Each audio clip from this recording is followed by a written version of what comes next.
Solitude by Ella Wheeler Wilcox. Laugh, and the world laughs with you. Weep, and you weep alone. For the sad old earth must borrow its mirth, but has trouble enough of its own. Sing, and the hills will answer. Sigh, it is lost on the air. The echoes bound to a joyful sound, but shrink from voicing care. Rejoice, and men will seek you. Grieve, and they turn and go. They want full measure of all your pleasure, but they do not need your woe. Be glad, and your friends are many. Be sad, and you lose them all. There are none to decline your nectared wine, but alone you must drink life's gall. Feast, and your halls are crowded. Fast, and the world goes by. Succeed and give, and it helps you live, but no man can help you die. There is room in the halls of pleasure for a long and lordly train, but one by one we must all file on through the narrow aisles of pain.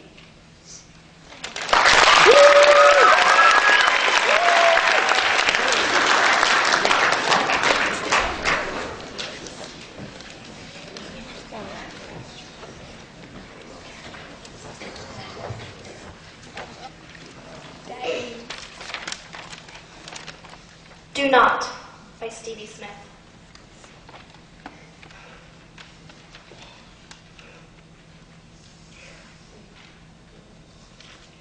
Do not despair of man, and do not scold him. Who are you that you should so lightly hold him? Are you not also a man, and in your heart are there not warlike thoughts, and fear, and smart? Are you not also afraid, and in fear cruel? Do you not think of yourself as usual? Faint for ambition, desire to be loved, prick at a virtuous thought by beauty moved. You love your wife, you hold your children dear. Then say not that man is vile, but say they are. But they are not. So is your judgment shown presumptuous, false, quite vain, merely your own sadness for failed ambition set outside, made a philosophy of print, beautified, in noble dress and into the world sent out with the run it most pretends to rout. Oh, know your own heart. That heart's not wholly evil. And from the particular judge the general. If judge you must, but with compassion see life, or else of yourself despairing, flee strife.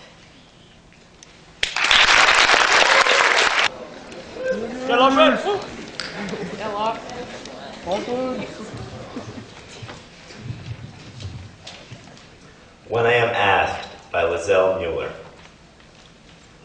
When I am asked how I began writing poems, I talk about the indifference of nature. It was soon after my mother died, a brilliant June day, everything blooming. I sat on a gray stone bench in a lovingly planted garden, but the daylilies were as deaf as the ears of drunken sleepers, and the roses curved inward. Nothing was black or broken, and not a leaf fell, and the sun blared endless commercials for summer holidays. I sat on a gray stone bench, ringed with the ingenue faces of pink and white impatience, and placed my grief in the mouth of language, the only thing that would grieve with me.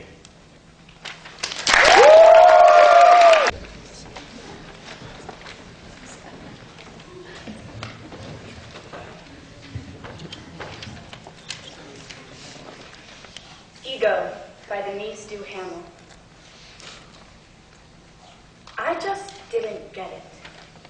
Even with the teacher holding an orange, the earth, in one hand, and a lemon, the moon, in the other. Her favorite student, the sun, standing behind her with a flashlight. I just couldn't grasp it. This whole citrus universe, these bumpy planets revolving so slowly, no one could even see themselves moving. I used to think if I could only concentrate hard enough, I could be the one person to feel what no one else could. Sense a small tug from the ground, a sky shift, the earth changing gears. Even though I was only one mini speck on a speck, even though I was merely a pinprick in one goosebump on the orange, I was sure then I was the most specially perceptive, perceptively sensitive. I was sure then my mother was the only mother to snap, the world doesn't revolve around you. The earth was fragile and mostly water, just the way the orange was mostly water if you peeled it, just the way I was mostly water if you peeled me. Looking back on that third grade science demonstration, I can understand why some people gave up on fame or religion or cures. Especially people who have an understanding of the excruciating crawl of the world, who have a well-developed sense of spatial reasoning and the tininess that it is to be one of us, but not me. Even now, I wouldn't mind being God. The force who spins the planets the way I spin a globe, a basketball, a yo-yo. I wouldn't mind being that teacher who chooses the fruit, or that favorite kid who gives the moon its glow.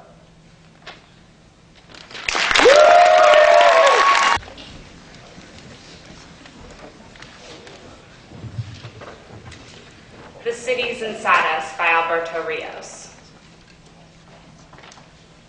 We live in secret cities and we travel unmapped roads. We speak words between us that we recognize but which cannot be looked up. They are our words. They come from very far inside our mouths. You and I, we are the secret citizens of the city, inside us and inside us. There go all the cars we have driven and seen. There are all the people we know and have known. There are all the places that are, but which used to be as well. This is where they went. They did not disappear. We each take a piece through the eye and through the ear. It's loud inside us and here. And when we speak in the outside world, we have to hope that some of that sound does not come out, that an arm does not reach out in place of the tongue.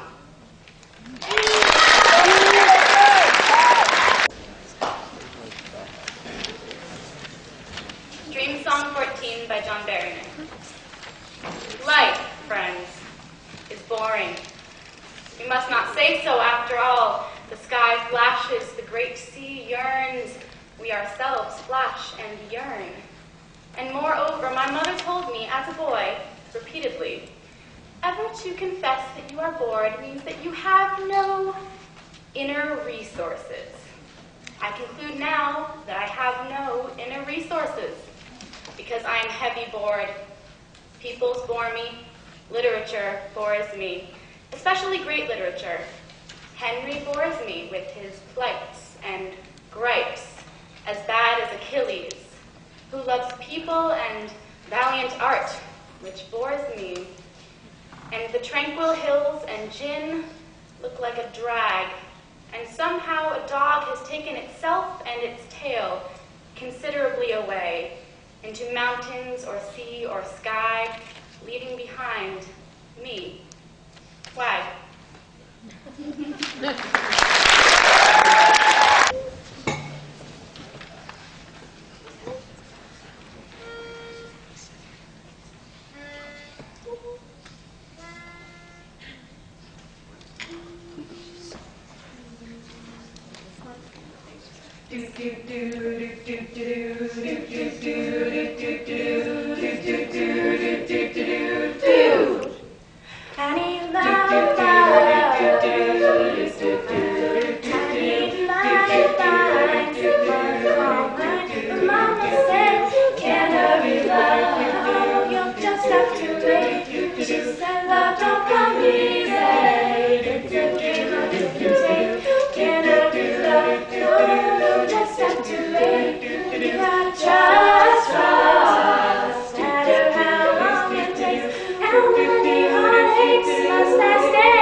No, you just have to wait. You gotta trust it, no matter how long it takes. Gotta wait!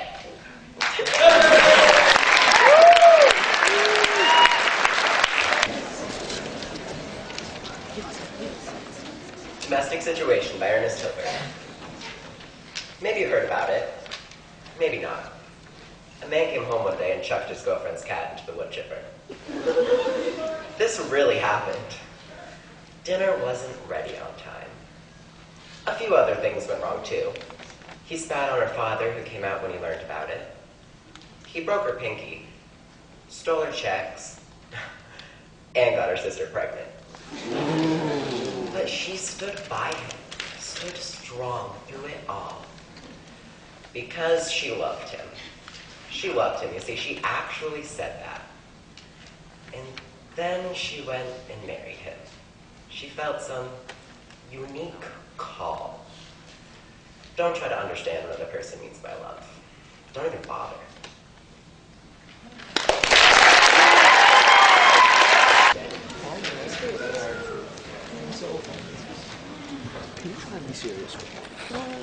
Echo by Christina Rosietti. Come to me in the silence of the night. Come in the speaking silence of a dream. Come with soft rounded cheeks and eyes as bright as sunlight on a stream. Come back in tears, O memory, hope, love of finished years.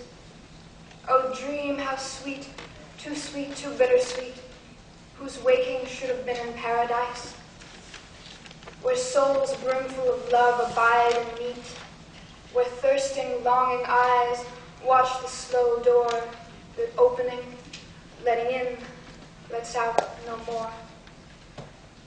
Yet come to me in dreams that I may live my very life again, though cold in death. Come back to me in dreams that I may give pulse for pulse, breath for breath. Speak low, lean low, as long ago, my love, how long ago?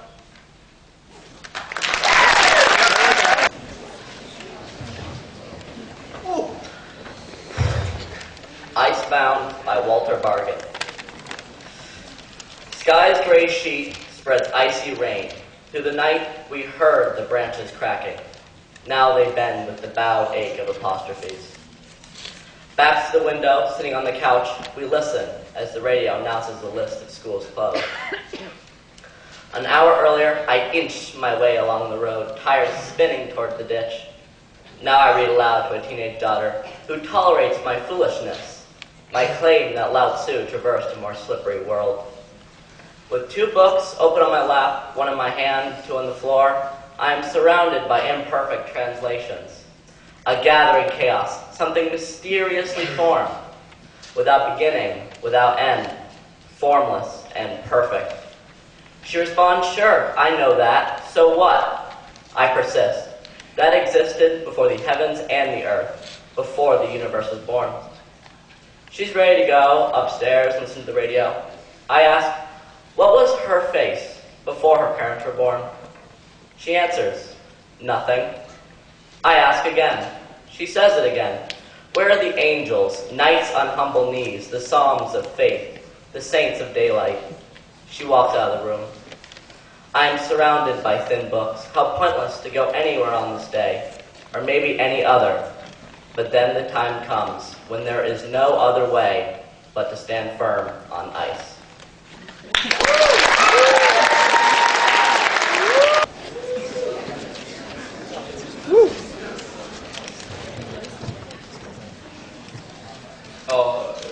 Barber by Larry Bradley.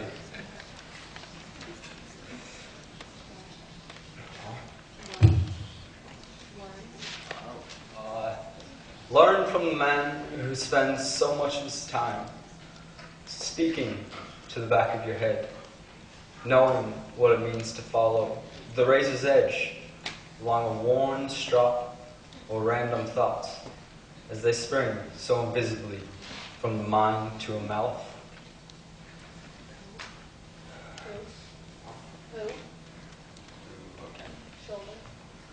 who shouldered soldiers in 2 wars and fled firefields undecorated,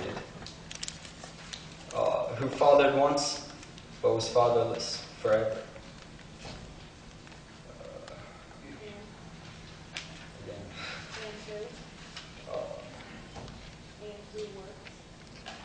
And who works his sentiments deeper into your scalp.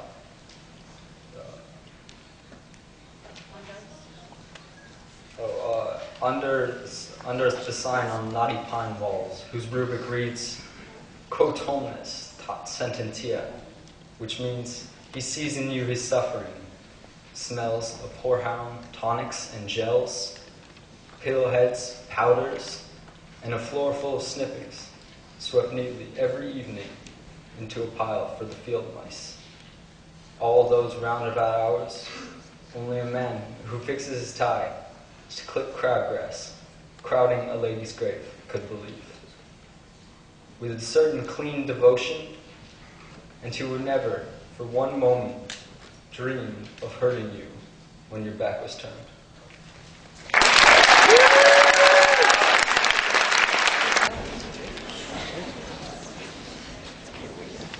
The Albatross by Kate Bass. When I know you are coming home, I put on this necklace, glass beads on a silken thread, a blue that used to match my eyes. I like to think I'm remembering you. I like to think you don't forget. The necklace lies heavy on my skin. It clatters as I reach down to lift my screaming child. I swing her, roll her in my arms until she forgets. The beads glitter in the flicker of a TV set as I sit her on my lap and wish away the afternoon. I wait until I hear a gate latch lift, the turn of key and lock. I sit amongst toys and unwashed clothes. I sit and she fingers the beads until you speak, in a voice that no longer seems familiar, only strange. I turn as our child tugs at the string. I hear a snap and a sound like falling rain.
from somebody that you used to know. Didn't have to cut me off, make it out like nothing happened and that we were nothing. I don't even need your love, but you treat me like a stranger and that feels so rough.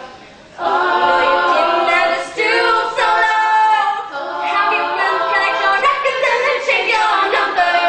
Yes, and I don't need that though. Now you're just somebody that I used to know. Somebody that I used to know. Somebody that I used to know. Somebody that I used to know. Somebody that I used to know.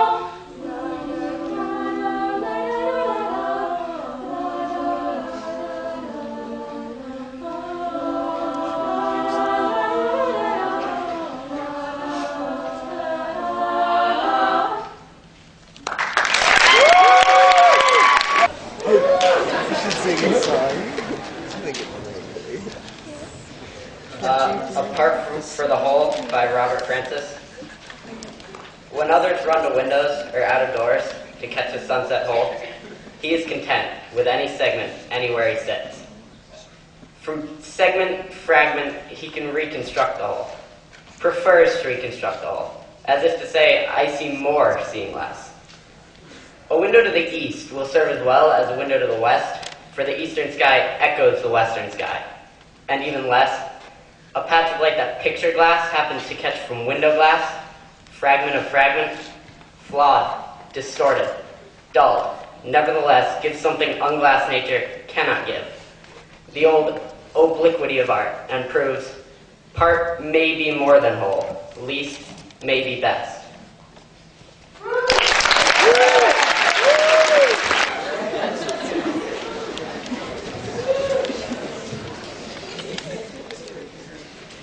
Pity the Beautiful by Dana Joyer. Pity the beautiful, the dolls and the dishes, the babes with big daddies, granting their wishes. Pity the pretty boys, the hunks and Apollos, the golden lads whom success always follows. The hotties, the knockouts, the 10s out of 10, the drop-dead gorgeous, the great leading men.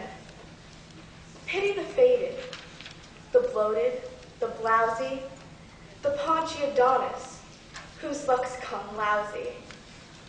Pity the gods, no longer divine. Pity the night, the stars lose their shine.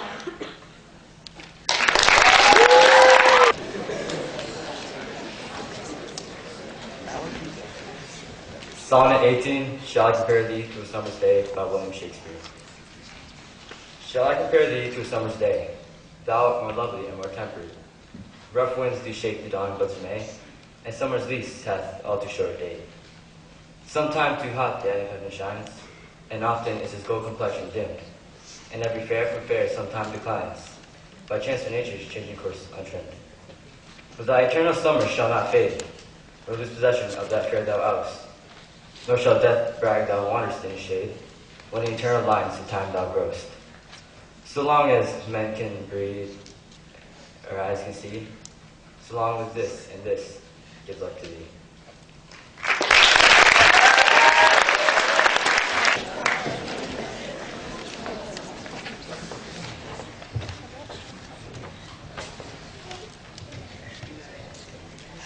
(1914), The Soldier, Rupert Brooke. If I should die, think only this of me, that there's some corner of a foreign field that is forever England. There shall be in that rich earth a richer dust concealed, a dust whom England bore, shaped, made aware, gave once her flowers to love, her ways to roam, a body of England, breathing English air, washed by the rivers, blessed by sons of home. And think, this heart, all evil shed away, a pulse in the eternal mind, no less gives somewhere back the thoughts by England given. Her sights and sounds, dreams as happy as her day, and laughter learnt of friends, and gentleness, in hearts at peace, under an English heaven.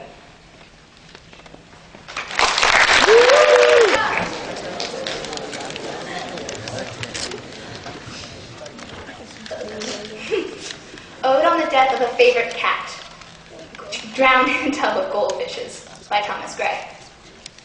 'Twas on a lofty vase's side, where China's gayest art had dyed the azure flowers that blow. Demurest of the tabby's kind, the pensive Selima reclined, gazed on the lake below. Her conscious tale her joy declared, the fair round face, the snowy beard, the velvet of her paws. Her coat that with the tortoise vies, her ears of jet and emerald eyes, she saw and heard applause. Still had she gazed but midst the tide, 2 angel forms were seen to glide, the genii of the stream. Their scaly armor's tearing hue, through richest purple to the view, betrayed a golden gleam. The hapless nymph with wonder saw a whisker first, and then a claw, with many an ardent wish. She stretched in vain to reach her prize. What female heart can gold despise, with cats averse to fish? Presumptuous maid with looks intent, again she stretched, again she bent, nor knew the gulf between. Malignant fates sat by and smiled, the slippery verge her feet beguiled, she tumbled headlong in. 8 times emerging from the flood, she mewed to every watery god some speedy aid to send. No dolphin came, no Naiad stirred, nor cool Tom, nor Susan heard. A favorite has no friend. From hence ye beauties undeceived, no one false step is near retrieved, and be with caution bold. Not all that tempts your wandering eyes and heedless hearts is lawful prize, nor all that blisters gold.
Sophie, where's Sophie?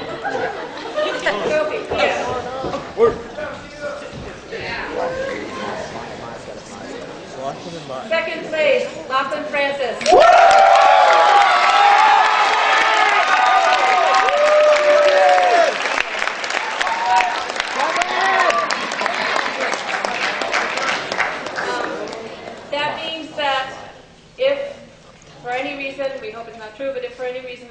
came in first wouldn't be able to represent BUHS at the state meet, which is in March, then Lachlan would be the person who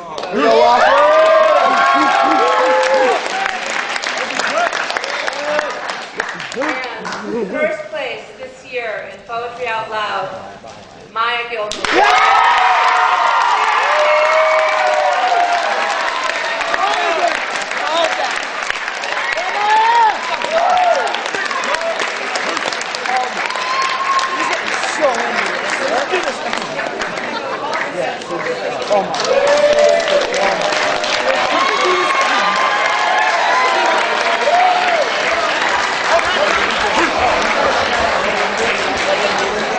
Sit down, George.